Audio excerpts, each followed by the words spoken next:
people mad at J.K. Rowling for a lot of reasons, most of which I agree with. However, a lot of people take that anger at a person, J.K. Rowling, and then they fold it into their critiques of Harry Potter. Recently, we've seen a whole wave of sort of new reinvestigations of Harry Potter as possibly a corrupt, neoliberal piece of trash, which it isn't. Harry Potter is like one of the great modern, fun fantasy franchises. The first 7 books of the Harry Potter series are wonderful, wildly anti-fascist, and have many great messages in them. However, individual elements of them don't really hold up to critique when you're looking for things that are problematic. Like, for instance, Dobby and the House Elves. Hermione begins to fight for the rights of Dobby and the House Elves, and this sort of nascent, sort of liberal uprising within the books is treated very condescendingly. It's essentially a joke, right? Like Hermione and the House Elves, they want to be slaves.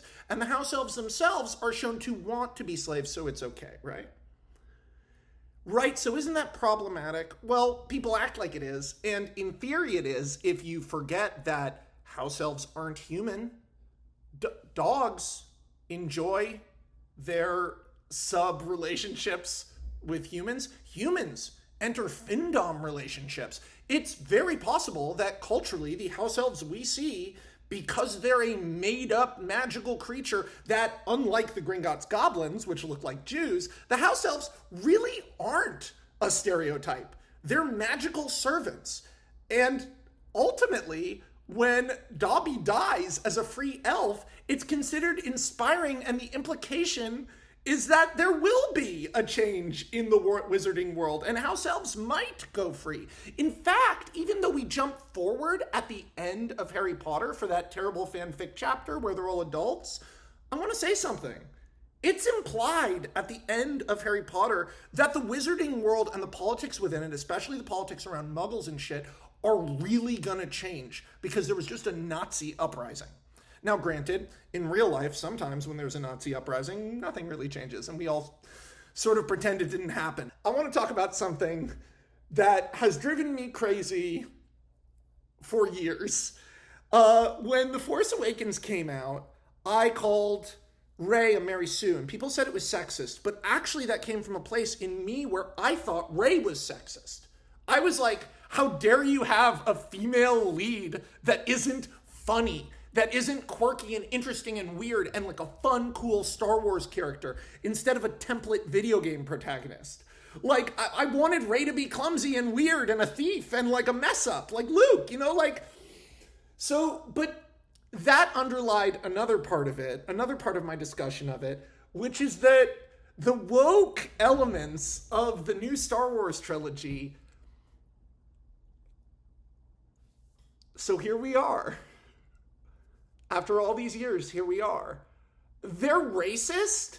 The Empire, as portrayed in the original Star Wars trilogy, was a white supremacist organization. They were like Euro-fascist and dressed like Nazis. There were no people of color in the Empire. Oh, but in Force Awakens, the New Order has people of color. How diverse. You gave the bad guys people of color. And I want to go in on that and people of color because I want to talk about Boba Fett and who that character is right now in Star Wars. And then I want to talk to you about how that all folds together with the Harry Potter stuff. Because it's actually really, really crazy and interesting, if you can take the ride with me. Okay, so Boba Fett, as revealed in the prequels, is the first, sort of the prototype clone of a mercenary named Jango Fett. Jango Fett was cloned millions upon millions of times by the aliens on Kamino to create a clone army.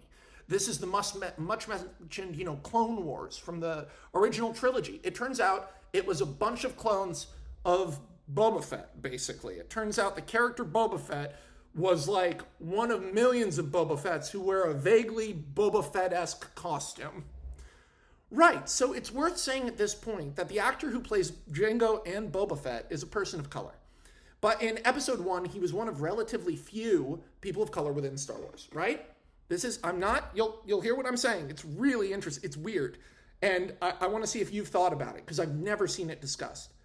So this army within the series of clones of Jango is juxtaposed against an army of robots or droids. However, the droids within Star Wars are shown to be sentient.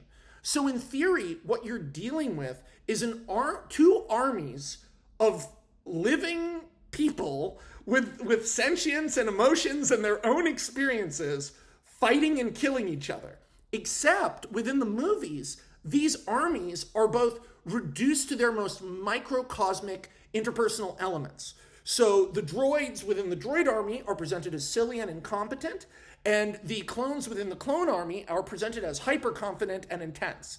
I'm just talking about the movies here. The cartoons, I've watched a lot of them. They don't even really go into what I'm about to say, but what we're really looking at here is two armies of slaves killing each other for an overclass, right? For the emperor. They're armies of slaves that are used to build the empire that appears in the original trilogy. It's a white supremacist empire built on the backs of the army of slaves. Now, slavery appears a couple of times within Star Wars. We see Jabba Hutt's sex slaves. Leia is made into, like, maybe he's gonna fuck her, or, like, it's not clear if he could, but he likes looking at her, or maybe it's more like a pet. Jabba has those slaves, and then Anakin and his mother were also slaves and are literally bought. But how much do we actually talk about slavery in Star Wars? Well, in the new trilogy, oh my goodness. After Disney bought Star Wars, they introduced a character named Finn. Now, Finn was the first Stormtrooper character, sort of, in the mainline series, in the new canon. Except for Finn, in every movie, is shown to be a useless, incompetent buffoon whose storyline goes unresolved at the end of Rise of Skywalker. It's unresolved beyond that. Maybe he has a girlfriend now. His stuff with Rose, unresolved. His journey towards maybe being a Jedi, unresolved. What he had to say with Rey, unresolved. Even his final battle with Phasma is like, and it's done. But they never say out loud, hey, Finn was raised as a slave. And then when more people of color, specifically black people, are shown as stormtroopers in Rise of the Skywalker, they're shown as free stormtroopers, right? But isn't saying even free stormtroopers, isn't that acknowledging that we've been dealing with an army of POC slaves that has been treated as disposable cannon fodder? Is that not the new context of the new millennium Star Wars? Is that not what the prequels and the second trilogy, the Disney trilogy, have given us? It's made Star Wars almost entirely about murdering slaves.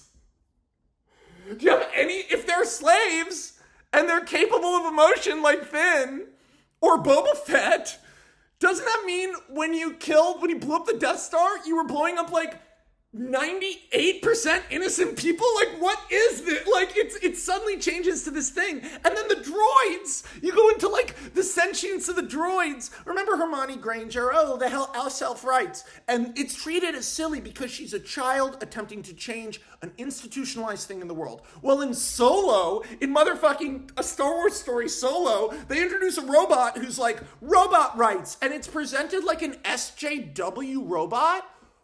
What are you do you understand what the idea of robot rights would mean in Star Wars?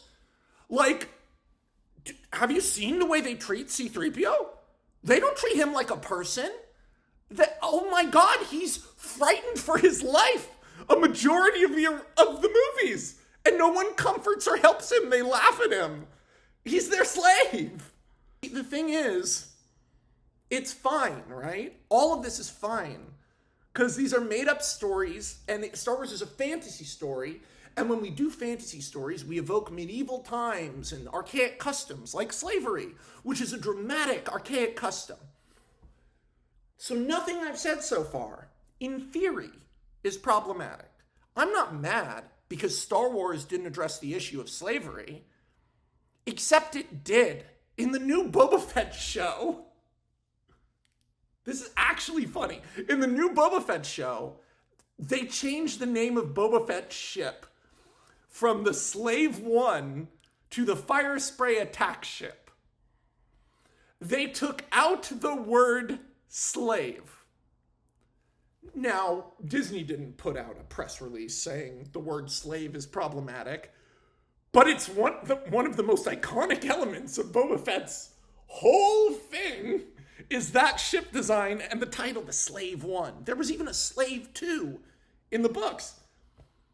The thing that's so fascinating, though, is that title, and I'm certain it wasn't intentional, that name, Slave-1, is actually this incredibly evocative name because he was the first clone. So Boba Fett was the first of the slaves. Except for they've never been called slaves, and that has never been mentioned. And when Boba Fett was finally given his own TV show, they chose not to investigate emotionally at all the fact that he is one of millions, right? Or that he was created to kill, or that his father sold out his own DNA, that he is a copy of a man who set him up to live, to kill, and die. Boba Fett, and he named his ship the Slave-1. Boba Fett, going into that series, could have been one of the most dynamic, evocative, complicated, interesting investigations of race and class in Star Wars in a way that didn't have to be political, because the situation exists within Star Wars where two slave armies fought each other to build the situation on which the entire set of movies is premised. Investigating this, it isn't like the house elves, where it's like a little thing that isn't that important in the series. This is fundamentally weird and wrong that this has never been brought up within the movies. We have never mourned the clones. We have never mourned the droids. We only mourn them a little bit in the cartoons, but even then, they're helmets. They're fucking helmets. And they changed the name the Slave-1. They had such a home run, right? Isn't that like an underhand pitch? He was the first slave. I don't know, man. I just think when we investigate, I think so much of political and problematic critique around movies is based around that movie's theoretical intent and our own suppositions about the artists and the corporations that set them up. And so many of these videos that pick apart movies for like 2 hours forget that certain myth-making elements of the premise of films can be flawed in such a way that they offer opportunities for stories. Slave-1 is probably the greatest missed opportunity in all Star Wars to tell an incredibly emotional story about the one clone who made his own way and escaped. And for us to finally find out what the fuck happened to all those other guys. Like, they're still out there somewhere. There's a million Boba Fetts. Like, how cool would it have been if Boba Fett met another Boba Fett who had like kids and had a whole other life? Like, do Orphan Black with Boba Fett? Why did they not do this? Anyway, I love you all. I hope this made you think. The next video up here is going to be one of the high production value ones. Thank you for listening to me. If this inspires any thoughts or investigations of other movies or franchises, please leave them in the thingy and follow me on Instagram. It's private now, so you know I be posting videos on me and my sister at my parents' house sitting around. That's that content you need.